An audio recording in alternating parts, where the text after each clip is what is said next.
नमस्ते कक्षा 8 के सभी बच्चों, मेरा नाम है प्रसाद और आप सभी का आज की इस विज्ञान के क्लास में मैं स्वागत करता हूं। और आज की इस विज्ञान की क्लास में हम फसल और उत्पादन के बारे में कुछ जानकारी हासिल करेंगे। सो बिना किसी क्षण गवाए आज के बारे में शुरुआत करते हैं।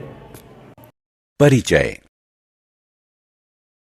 प्रिय दोस्तों, आपने निश्चित रूप से किसानों को धान के खेतों में काम करते देखा होगा। वो पूरे दिन लगातार काम करते रहते हैं, लेकिन क्या आपने कभी सोचा है कि उन्हें पूरे उत्साह के साथ अपना कार्य करने के लिए ऐसी ऊर्जा कहां से मिलती है? वास्तव में हमारी ही तरह वे भी यह ऊर्जा उस भोजन से प्राप्त करते हैं जो वो खाते हैं। दूसरे शब्दों में हम कह सकते हैं कि दैनिक गतिविधियों को करने के लिए हमारे शरीर हेतु भोजन ही ऊर्जा का मुख्य स्रोत है। हम अपना भोजन पौधों और पशुओं दोनों से ही प्राप्त करते हैं। प्रत्येक व्यक्ति की आवश्यकताओं को पूरा करने के लिए भोजन का उत्पादन व्यापक स्तर पर करना होता है। इस पाठ में हम फसल उत्पादन और आहार वितरण के लिए प्रबंधन पर चर्चा करेंगे।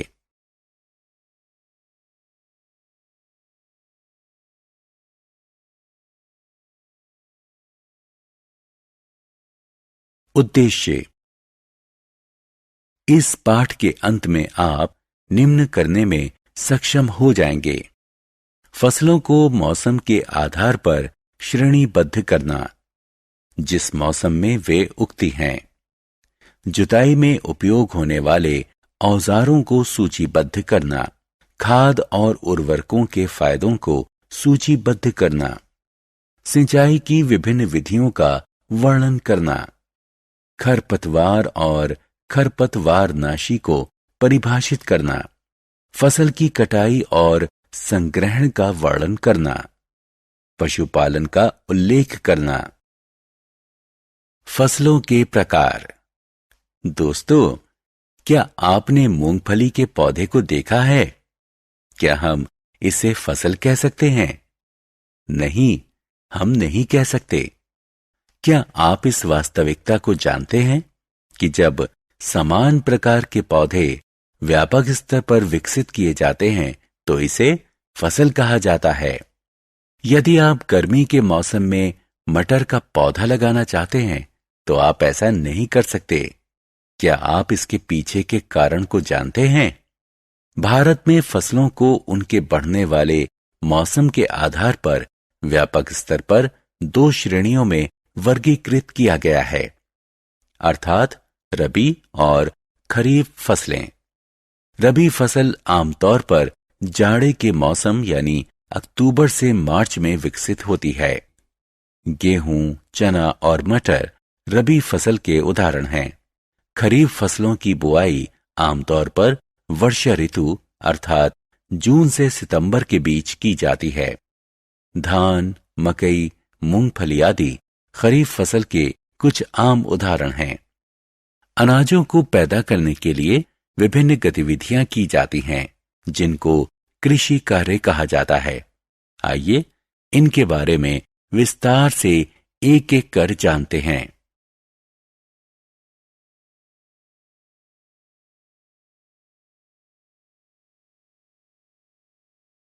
कृषि औजार। प्रिय दोस्तों, क्या आप जानते हैं कि किसान किस प्रकार एक बड़े से खेत में फसल उगाते हैं? उनकी पहली आवश्यकता क्या होती है? सबसे पहले वे फसल उगाने के लिए मिट्टी को तैयार करते हैं। इसके लिए वे मिट्टी की खुदाई करते हैं और उसे ढीला करते हैं। मिट्टी में मौजूद रहने वाले केंचुए और सूक्ष्म कीटाणु को विकसित करने में ढीली मिट्टी सहायता करती है। ये जीव किसानों के मित्र भी कहे जाते हैं। ये मिट्टी में खाद को बढ़ाते हैं। मिट्टी को खोदना और ढीला करना पोषक मिट्टी को ऊपर ले आता है। ये पोषक तब पौधों द्वारा उपयोग किए जाते हैं। अब इस किसान को देखिए, ये खेत की जुताई कर रहा है। जैसा कि हम देखते हैं, ये हल लकड़ी का बना हुआ है। आइए इसकी संरचना देखते हैं। इसमें एक मजबूत त्रिकोणीय लोहे की पत्ती लगी हुई है जिसे हल का फाल कहा जाता है, और हल का मुख्य भाग लकड़ी का बना होता है जिसे हल शैफ्ट कहा जाता है। खेती में उपयोग किया जाने वाला एक अन्य उपकरण कुदाल है। इसका उपयोग आमतौर पर खरपतवार को निकालने और मिट्टी को ढीला करने के लिए किया जाता है। इसमें लकड़ी का एक लंबा डंडा लगा होता है और इसमें मजबूत, चौड़ी, मुड़ी हुई लोहे की प्लेट लगी होती है जो ब्लेड के समान कार्य करती है। आप में से अधिकांश ने खेतों में ट्रैक्टर जरूर देखा होगा। आजकल जुताई ट्रैक्टर द्वारा की जाती है जो मेहनत और समय दोनों की बचत करता है। बुआई। एक बार जब जुताई समाप्त हो जाती है तो अगला चरण बुआई का है। बुआई से पहले किसान उच्च फसल प्राप्त करने के लिए उच्च गुणवत्ता युक्त बीज का चयन करते हैं। क्या आपने कभी अपनी मां को किसी मर्तबान में कुछ बीज डालकर उसमें पानी डालते हुए देखा है? कुछ मिनटों के पश्चात क्या होता है? कुछ बीज तैरने लगते हैं। इसके पीछे क्या कारण है? कुछ क्षतिग्रस्त बीज पानी पर तैरने लगते हैं क्योंकि वे खोखले होते हैं, अतः हल्के हो जाते हैं। वास्तव में ये अच्छे बीज को क्षतिग्रस्त बीज से अलग करने का एक अच्छा तरीका है। आइए अब देखते हैं कि बीज की बुआई के लिए कौन कौन से उपकरण हैं। इस किसान को देखिए, इसके पास बुआई के लिए एक कीप जैसा उपकरण है। जरा गौर से देखें, यह किसान इस उपकरण के साथ क्या कर रहा है? हां, ये कीप में बीज भर रहा है, जिसके जरिए कीप के दूसरे छोर से बीज निकलकर सीधे मिट्टी में गिर रहे हैं। यह एक पारंपरिक विधि है और अत्यंत आसान है। आजकल ट्रैक्टर की सहायता से बुआई के लिए किसान आधुनिक बीज बुआई यंत्र का उपयोग कर रहे हैं। मुझे यकीन है कि आप सोच रहे होंगे कि ये आधुनिक बीज बुआई यंत्र किस प्रकार कार्य करता है। यह समान दूरी और गहराई पर बीज बोता है, जो सुनिश्चित करता है कि बुआई के बाद बीज मिट्टी से ढक गया है। यह प्रक्रिया काफी समय और मेहनत की बचत करती है। खाद। दोस्तों, आइए अब इस पाठ के अगले महत्वपूर्ण विषय पर चलते हैं। मुझे यकीन है कि आपने निश्चित रूप से खाद शब्द कई बार सुना होगा। क्या आप जानते हैं कि ये क्या है? अच्छा, चलिए देखते हैं। खाद एक जैविक पदार्थ है जो पौधों और पशुओं के अपशिष्ट के अपघटन से प्राप्त की जाती है। इसे बनाने के लिए किसान पौधों और पशुओं के अपशिष्ट को खुले स्थान पर गड्ढों में एकत्रित करते हैं, जहां ये सूक्ष्म जीवों द्वारा अपघटित किए जाते हैं। साल दर साल बार बार फसलों की खेती के कारण मिट्टी की उर्वरक शक्ति और पोषक तत्व कम होने लगते हैं। इसलिए किसान मिट्टी के पोषक तत्वों की पूर्ति के लिए खेत में खाद डालते हैं। यह प्रक्रिया खाद डालना कहलाती है। अब जैव खाद के कुछ प्रमुख लाभ को देखते हैं। खाद मिट्टी की जल धारण क्षमता को बढ़ाती है। यह मिट्टी को भुरभुरी बनाती है, जिसके कारण गैस विनिमय आसान हो जाता है। यह मिट्टी की संरचना को विकसित करती है। यह स्वस्थ फसल के लिए अनिवार्य मित्र सूक्ष्म जीवों की संख्या भी बढ़ाती है।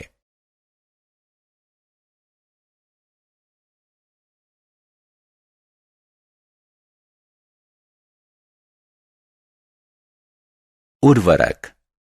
खाद की भांति उर्वरक भी मिट्टी के खोए हुए पोषक तत्वों और खनिजों की पूर्ति के लिए उपयोग किए जाते हैं। उर्वरक ऐसे रसायन हैं जिनका उपयोग पोटेशियम, फास्फोरस और नाइट्रेट जैसे खनिजों को मिट्टी में मिलाने के लिए किया जाता है। उर्वरक फैक्ट्रियों में बनाए जाते हैं। उर्वरकों के कुछ उदाहरणों में शामिल हैं यूरिया, अमोनियम सल्फेट, पोटाश और एनपीके यानी नाइट्रोजन, फास्फोरस, पोटेशियम आदि। उर्वरकों का उपयोग फसल की उपज को बढ़ाता है। हालांकि उर्वरकों के उपयोग की कुछ हानियां भी हैं। उर्वरकों का अत्यधिक उपयोग मिट्टी को कम उपजाऊ बनाता है और ये जल प्रदूषण के स्रोत भी हैं। अब आप इस तालिका में उर्वरक और खाद में अंतर देख सकते हैं। फसल चक्रण। अब तक हमने खाद और उर्वरक तथा उनके उपयोगों के बारे में जाना। आइए अब मिट्टी के पोषक तत्वों की पूर्ति करने वाली एक अन्य विधि के बारे में जानते हैं। यह फसल चक्रण के नाम से जानी जाती है। क्या आप जानते हैं कि चावल जैसे अनाज की फसल मिट्टी में उपजाई जाती है? यह मिट्टी से अत्यधिक नाइट्रोजनी क्षार का उपयोग करती है और इसके बाद यदि अन्य अनाज की फसल उसी मिट्टी में उपजाई जाए तो मिट्टी में नाइट्रोजन की कमी हो जाती है। अतः चक्रण के द्वारा किसी फलीदार फसल को अनाज की फसल की उपज के बाद उपजाया जाना चाहिए। आपको जानकर हैरानी होगी कि कुछ बैक्टीरिया इन फलीदार पौधों की ग्रंथियों की जड़ में मौजूद होते हैं। ये रिजोबियम बैक्टीरिया के नाम से जाने जाते हैं, जो नाइट्रोजन यौगिक बनाने के लिए वायुमंडलीय नाइट्रोजन को ठीक करते हैं।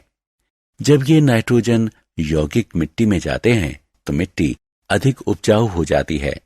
अतः फलीदार पौधों का रोपण मिट्टी को प्रचुर मात्रा में नाइट्रोजन प्रदान करता है और जब कोई अनाज इस मिट्टी में उपजाया जाता है तो अनाज उत्पादन बढ़ जाता है।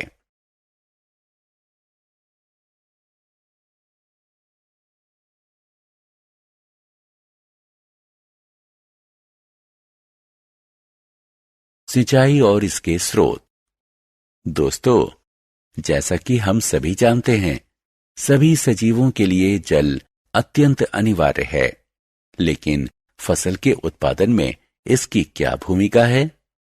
वास्तव में जल फसल के लिए आवश्यक है, क्योंकि सूखी परिस्थितियों में बीज का अंकुरण नहीं हो सकता। जल पौधे की जड़ों द्वारा सूखा जाता है और इसके साथ साथ खनिज और उर्वरक भी सूख लिए जाते हैं। इसलिए खेतों में फसलों में पानी डालना सिंचाई कहलाता है। सिंचाई का समय और आवृत्ति मिट्टी दर मिट्टी, फसल दर फसल और मौसम दर मौसम परिवर्तित होती रहती है। अब प्रश्न ये उठता है कि सिंचाई के स्रोत क्या क्या हैं? जी हां, ट्यूबवेल, तालाब, झील, नदियां, डैम और कैनाल सिंचाई के कुछ मुख्य स्रोत हैं।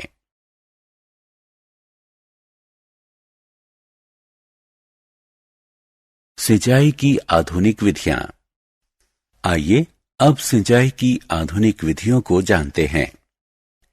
फव्वारा प्रणाली। यह प्रणाली ऊबड़ खाबड़ भूमि के लिए काफी उपयोगी है, जहां पर्याप्त जल उपलब्ध नहीं हो पाता। इस प्रणाली में लंबवत पाइप, जिसमें शीर्ष पर घूमने वाले नोजल लगे होते हैं, मुख्य पाइपलाइन से नियमित अंतराल पर जोड़े जाते हैं। जब पंप की सहायता से दबाव में मुख्य पाइपलाइन के माध्यम से जल को प्रवाहित होने दिया जाता है तो यह घूमने वाले नोजल से निकलता है और इस प्रकार फसल पर पड़ता है जैसे वर्षा हो रही हो। अगली प्रणाली रिसाव प्रणाली है। इस प्रणाली में जल बूंद बूंद कर सीधा जड़ों में गिरता रहता है। यह फल के पौधों, बगीचों और पेड़ों में जल डालने का उत्तम तरीका है। हम देख सकते हैं कि जल जरा सा भी बर्बाद नहीं होता। इसलिए हम कह सकते हैं कि ये उन क्षेत्रों के लिए वरदान है जहां पानी की उपलब्धता कम है।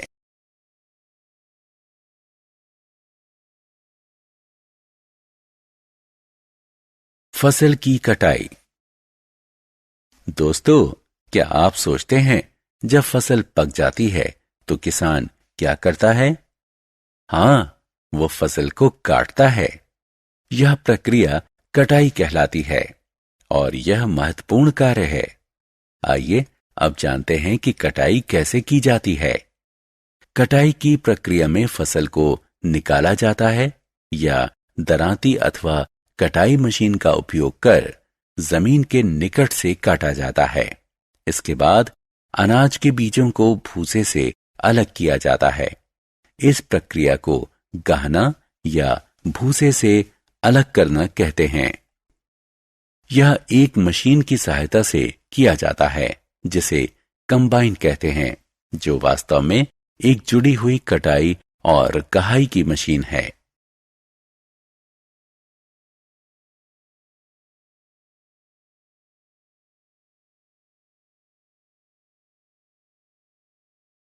फसल का भंडारण।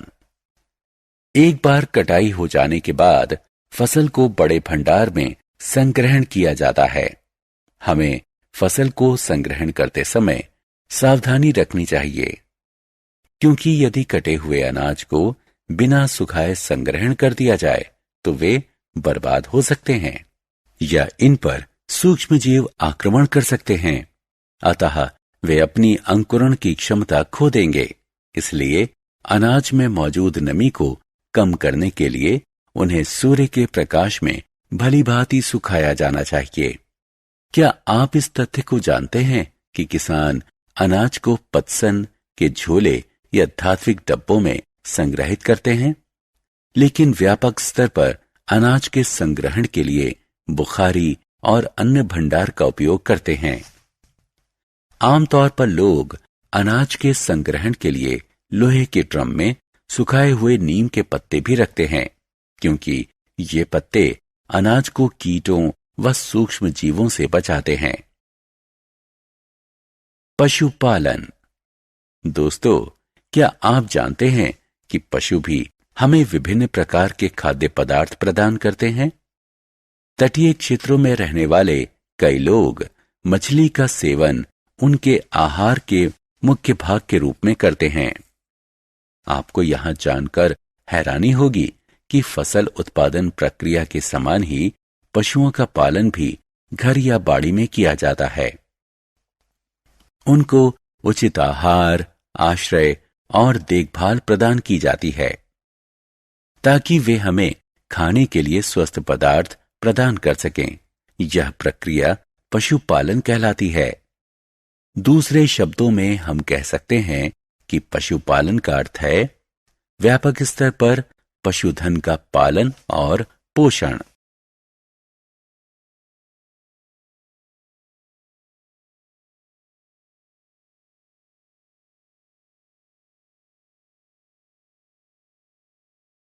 सारांश।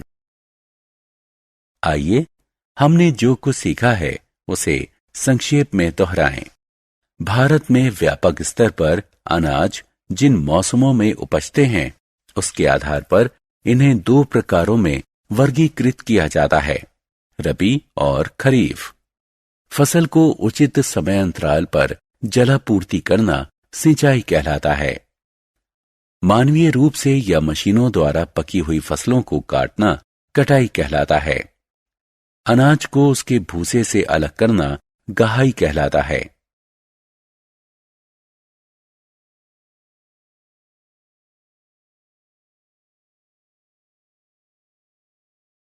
अनाज को कीट और सूक्ष्म जीवों से बचाने के लिए अनाज का उचित संग्रहण अनिवार्य है। पशुधन का व्यापक स्तर पर पालन और पोषण करना पशुपालन कहलाता है।